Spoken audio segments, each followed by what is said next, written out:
A private investigator finds out how women are getting a total body makeover impossibly fast. This is for entertainment purposes only.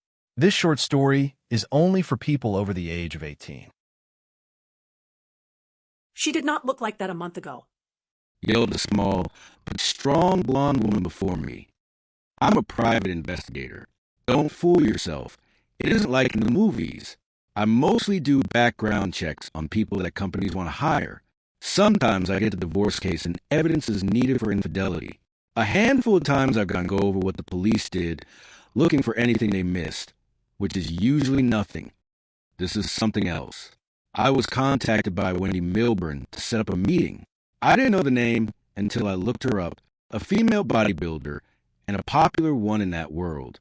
She seemed to always have yellow blonde hair, a pair of firm breasts, and a body most men would give their left arm and then right one to have. For a handful of years, she'd been on the bodybuilding and fitness figure circuit. She had the look and the abs for it. The shocking part when we met was she was amazingly short, barely 5 feet. If that, I'm not a sore loser, Wendy said in a huff, crossing her arms under her impressive chest, clothed in a thin sundress that didn't hide the fact she wasn't wearing a bra. She didn't need it. Kelly Amway did not look like that a month ago. Wendy was indicating her cell phone on my desk. The picture was of an amazingly beautiful red-haired woman, packed with muscles, breasts buoyant and round, and legs that any man would want wrapped around our waists. It was a picture of Kelly getting the first-place trophy at a fitness competition last week. I really did think that Wendy was being a sore loser, but if she was willing to pay me, I'll look into anything, even if there's nothing to find. I want to know how Kelly did it, so I can do it better, Wendy demanded. There it is. Everyone is selfish. Even people being kind and nice are selfish to their own egos. I don't care what you charge. Okay, that's not true. I do care, but I'm willing to pay money to find out how she made herself from a fat, weak, embarrassingly small slob to that. Contract signed. Twice daily updates for the first 48 hours.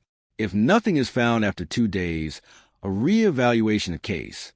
My first check involved sitting on my ass at my desk. Social media is amazing, and I don't know how other private investigators did anything without it. Kelly Amway didn't have a social media account until a month ago. Right. Sure. I believe that. This is where my skills as a private investigator come into play. I know where to look. Kelly's friends had old pictures of her, and then I reverse search for that particular identifier to closed out accounts. And since the internet is forever, I can see the old social media posts. Wendy was right. Kelly didn't look like the fitness babe she was today. A month ago. Originally, Kelly Amway was 20 years old, brunette, packed on 275 pounds, and not much of that muscle, standing 5 feet 6 inches tall. I looked back and forth from the publicity photos of Kelly, 3 weeks old, to the image from 6 weeks before. The eyes were the same. The teeth were the same. The ears were the same. Everything else was different. Hair color changed. Fat was dropped faster than physically possible. If she had that kind of muscle tone under her fat, it didn't show in the old pictures. Then I saw the stats of Kelly now. The claim is she is 6 feet tall. You don't just get 6 inches of height in a few weeks. Someone messed up measuring her, or something very weird was going on. The one thing I can rely on, people want complete strangers to love them. That's why everyone seems to have a social media account. I have one, but to promote my business. Since Kelly's business is herself, she has one too. I see her in bikinis, tight workout clothes, and sexy lingerie. I would say it was safe for work, but that edge was really close. Then I saw Kelly with other women at the gym.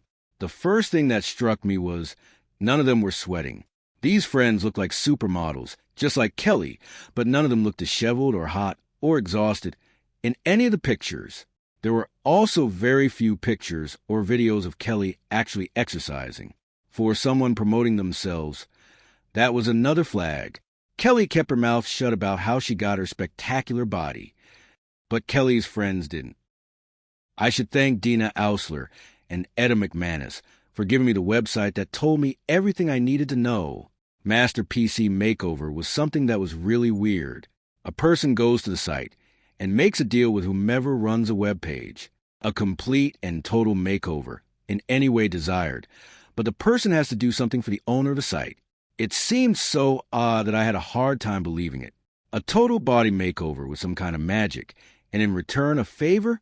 My belief that people do things for their ego was well and truly solid.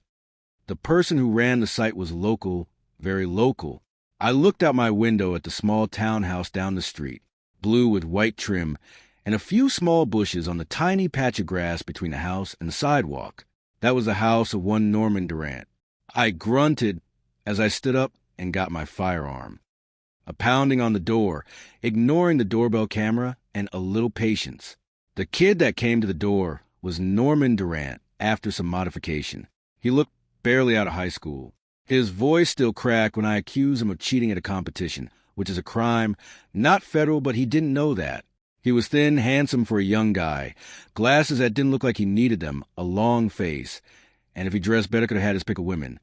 Maybe not Kelly or Wendy, but a pick. I didn't cheat, Norman claimed as I pushed him into his townhouse, following close behind. I didn't know what Kelly was going to do with her muscular body. Norman had found a disk in an old safe a year ago. On that disk was a magical computer program called Master PC. It could tap into the very fabric of reality, centered around one person, and shift anything about that person from body to mind. Norman didn't know I had my hand on my pistol as he showed me the program on his laptop. If Norman had a name, then he could change whatever he wanted about a person. Take away my man card. But I had so much sex. I needed a break. Norman said as he pulled up Wendy Milburn at my request. Wendy was in workout clothes on the small spinning image on Norman's screen. There were sliders, tabs, and text boxes on the program. Mind and body were Norman's for the changing. Norman offered to make Wendy love me if I gave him my name. I slapped him upside the back of the head. If Norman didn't know who I was, then he couldn't use his program on me. I have money. Any woman I want. Looking however I want. Norman said with a shrug. I got bored. I could have women come to me and do whatever I wanted with my program, or have fun with them and give them what they want if they do something for me. Not just sex, but things like streak out on a WNBA game. I had one woman record herself as she climaxed at the top of the observation tower at the local bird sanctuary. One woman that claimed to be an artist created a painting for me using only her nipples. It's hanging in my bedroom. Interesting if you know the context. Norman showed me picture after picture of women, before and after. Each one had the same woman, if you went by the eyes, but with bodies that would have been impossible to develop on their own. I only saw a few, but Norman had hundreds, and there were more coming in while we talked. I get just as many men as I do women asking for a master PC makeover. Norman said with a grin. For them, I charge money, and I rarely keep their photos. The women, I keep their profiles saved, and every one of them gets a little, post-hypnotic command that when I text it to them, they have to come to me and obey me like a sex slave. Pro tip, if anyone mentions the word slave, they have an inferiority complex. They want to be bigger people than they are. Norman wanted to be a big man to sexy women, probably because he didn't get any when he was younger. With this Master PC program, he could be as big as he wanted, with as many women as he wanted. The one thing I did notice about Norman, he was without a goal. He didn't know what to do now that he had everything. I could not relate. Now what? Norman asked me. Good question. We got Wendy on the phone and found out what she wanted her body to be changed into. In real time, I saw the changes on Norman's computer, and when he pressed the send button, I heard Wendy gasp over phone. The changes were instantaneous. Real platinum blonde hair, bigger breasts that wouldn't hurt her back, bigger muscles that would never shrink from lack of exercise, and a body fat percentage that could be counted on one hand, with fingers left over. In return for Wendy's Master PC makeover, I was to keep Norman's secret. He could keep using his program, but limit the cheating to a minimum. I keep my mouth shut. 2 days later, I went in my office and found Wendy and Kelly there with Norman. Wendy and Kelly looked so sexy, my manhood stood up in an eye blink. Both women were wearing only their sparkly bright red competition bikinis, which Wendy's new figure barely fit into. Both women stood at military attention, stiff, with distant glazed eyes, unfocused and unaware of what was going on around them. Norman sat in my visitor chair looking nervous and eager. I'm bored. Norman said to me with a smile. Wendy told me who you were. Can you teach me how to become a private investigator? As payment, Wendy, Kelly, this is your new master. You will obey him in all things. Yes, master. Both women said in monotone voices, still not looking at anything in my office, let alone me. I know being a PI isn't like being in the movies, but it has to be more interesting than any video game I can play. Norman said, making his case. I can use my master PC program to help you.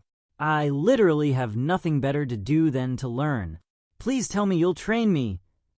He stroked my ego just right. I took Norman on. Wendy and Kelly join me in my bed most nights and play assistant private investigators at times. The odd thing is that I find my job boring most of the time, but Norman finds it fascinating how to find people and dig up dirt. I'm sure Norman will get bored with being a private investigator soon, but until then, I like having his master PC program to get evidence from people who would never give it up in the first place. It took me a while to understand the dynamics of the situation. Norman's ego deflated after he was given everything. He looked for something to boost his self-importance up.